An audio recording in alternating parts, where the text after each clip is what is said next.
आप देख रहे हैं टीएनबी। नमस्कार, टीएनबी में आपका स्वागत है। ऐसा कहते हैं कि जब एक पुरुष पढ़ता है तो वो एक और व्यक्ति को पढ़ाता है या समझाता है, लेकिन ऐसा कहते हैं कि जब एक महिला पढ़ती है तो वो पूरे घर को पढ़ाती है और गलत और सही का फर्क बताती है। ऐसा कहने के पीछे कुछ तो कारण ज़रूर होगा, क्योंकि आज के वक्त में जिस तरीके से महिलाएं अपने बातों को लेकर, अपने चीज़ों को लेकर वोकल होते हुए नजर आ रही है, ये बहुत ही अच्छी बात देखने को मिल रही है। ऐसे में अब छोटी छोटी लड़कियां, जिन्हें अभी के वक्त में चीज़ों की समझ है कि क्या सारी चीज़ें हो रही है, सरकार कौन से चीज़ें चला रही हैं महिलाओं के लिए, और उसके बाद वो इतनी ज़्यादा काबिलियत रख रही हैं कि आज के वक्त में दूसरों को वो जागरूक कर रही हैं। और ऐसा ही कुछ सुखद नज़ारा देखने के लिए मिला मुजफ्फरपुर के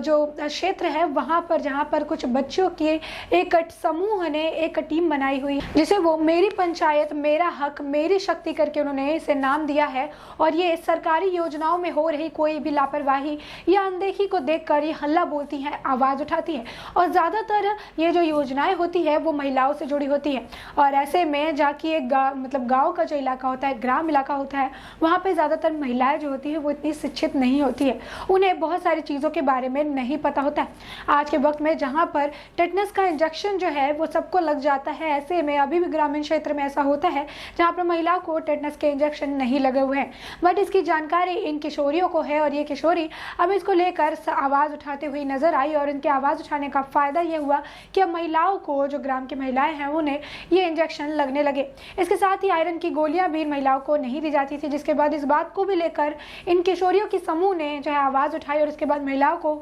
अब आयरन की गोलियां भी मिलने लगी है। अगर बात कहें तो कुल मिलाकर ये बात सामने आ रही है कि जिस तरीके से ये बच्चों का जो समूह है, इसमें ये समूह जो इन्हें बनाया है, उन्होंने इसमें 14 साल से लेकर 18 साल की लड़कियां जो है शामिल है, और एक समूह में कम से कम जो है 17 से 18 लड़कियां हैं। तो ऐसे में ये पूरा समूह इन्होंने 10 पंचायती जगहों में, पंचायती राज वाली जगहों में इन्होंने बनाया हुआ है, और इस तरीके से ये अपना चेन बढ़ाती हुई नजर आती हैं। ये बाकी जिस तरीके से पूरा पंचायत होता है वो इसी तरीके से इनका भी एक समूह बना हुआ है, जिसमें ये लोग किसी भी परेशानी को लेकर चर्चा करते हैं, बैठकर इसका समाधान निकालने की कोशिश करते हैं, और जो मेन मुद्दा होता है या फिर कोई भी गवर्नमेंट की जो है योजना होती है, सरकार की महिलाओं को लेकर योजना होती है, उस पर चर्चा करते हैं और महिलाओं को उसे लेकर हक दिलाने की पूरी कोशिश करते हैं। आपको बता दें कि अब ऐसा हो गया है कि शुरुआत में जब हुई थी इस संगठन का, इन्होंने गठन किया था, तो शुरुआत में इसमें 7 या 8 लड़कियां जुड़ी थी। उसके बाद इन्होंने अपने हक की बात रखी और जनप्रतिनिधियों से जाकर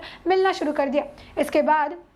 इन जनप्रतिनिधियों ने भी इनका बात सुनना शुरू कर दिया, और ये इनकी पहली उपलब्धि थी। पहली उपलब्धि मिलते ही इनका हौसला काफ़ी ज़्यादा बढ़ता हुआ नजर आया, और उसके बाद ये जो है एक के बाद एक उपलब्धि की सीढ़ियाँ चढ़ती चली गई, और आज के वक्त में वो 10 अलग अलग जगहों पर इसी तरीके का समूह बना चुकी हैं, जहाँ पर महिलाओं से जुड़ी जितनी भी योजनाएँ होती हैं, उनकी हक की जो बात होती है वो करती हैं, और जाके जनप्रतिनिधि के पास ही डायरेक्ट उनके परेशानी का समाधान करने की बात कहती है। अभी आपको बता दें कि एक गाँव जिसका नाम जीएन है, तो ऐसे में जीएन पंचायती क्षेत्र जो था, वहां पर महिलाओं को वक्त पे राशन नहीं दिया जा रहा था, जिसको लेकर फिर इस समूह ने जो है एक तरह से आवाज उठाई। वहां के जितने भी पंचायत के मेंबर थे, मुखिया थे, वार्ड मेंबर थे, सबको बुलाया गया, और उसके बाद उन्होंने अपनी बात रखी, और आज के वक्त में वहां पर महिलाओं को वक्त पे राशन मिलता है। तो ऐसे में जिस तरीके से इनकी उपलब्धि बढ़ती जा रही है, जिस तरीके से ये जो है एक तरह से ऊंचाई हासिल करती जा रही है, अब जनप्रतिनिधि भी इनको उतनी ज्यादा जो है सम्मान देते हुए नजर आ रहे हैं, इनकी बातों को गंभीरता से लेते हुए नजर आ रहे हैं। आपको बता दें कि जो ये लड़कियां हैं, इन लड़कियों को सारी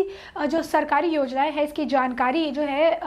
वंदना शर्मा देती हैं, जो कि किशोर न्याय बोर्ड की सदस्य हैं। वहीं इन जो बच्चे हैं उनको इस सरकारी योजनाओं के बारे में बताती हैं, और ये तब शुरुआत हुई जब वहाँ की जो महिलाएं थी, ग्राम की जो महिलाएं थी, उन्हें जननी योजना की कोई भी लाभ नहीं मिल पा रहा था। उसके बाद उन्होंने बच्चों को इसके बारे में अवगत कराया, और बच्चों को लगा कि ये बात जो है बिल्कुल सही है, और इसके बाद उन्होंने इसको लेकर आवाज़ उठानी शुरू की। और इसके बाद जब उन्हें देखा कि इससे उन्हें फ़ायदा हो रहा है, लाभ हो रहा है, उनकी आवाज़ उठाने का कोई फ़ायदा जो है निकल कर सामने आ रहा है, तो उसके बाद उन्होंने एक के बाद एक बच्चों को अपने साथ जोड़ना शुरू कर दिया। वो जहाँ भी स्कूल में जाती थी, जब भी वो कहीं बाहर निकलती थी, वहाँ पर अगर उनको अपनी उम्र के कोई लड़की दिखती थी तो वो उनसे इस बारे में बात करती थी, उन्हें बताती थी कि आखिर वो किस चीज़ को लेकर काम कर रही है। और इसी तरीके से करते करते उन्होंने आज के वक्त में 10 अलग अलग समूह बना लिए हैं, जो अलग अलग पंचायती वाला जो गाँव है वहाँ पर रहते हैं और इसी के साथ लोग हिसाब से एक साथ मिलकर काम करते हैं और सरकारी योजनाओं में हो रही कोई भी गड़बड़ी, कोई भी लापरवाही, कोई भी मनमानी को ये बर्दाश्त नहीं करती हैं और इसको लेकर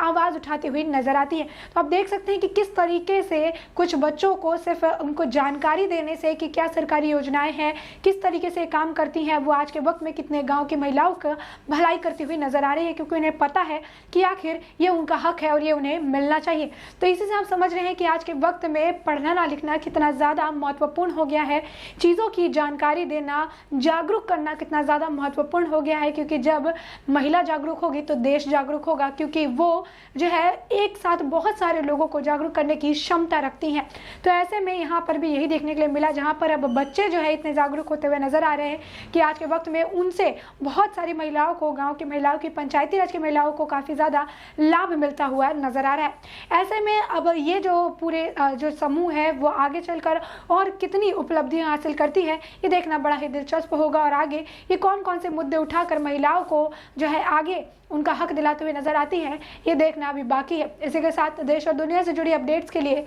TNB के साथ बने रहें। हमारे नए अपडेट्स पाने के लिए चैनल को सब्सक्राइब करें और बेल आइकॉन पर क्लिक करें। साथ ही आप हमारे वीडियो को लाइक एंड शेयर करना ना भूलें।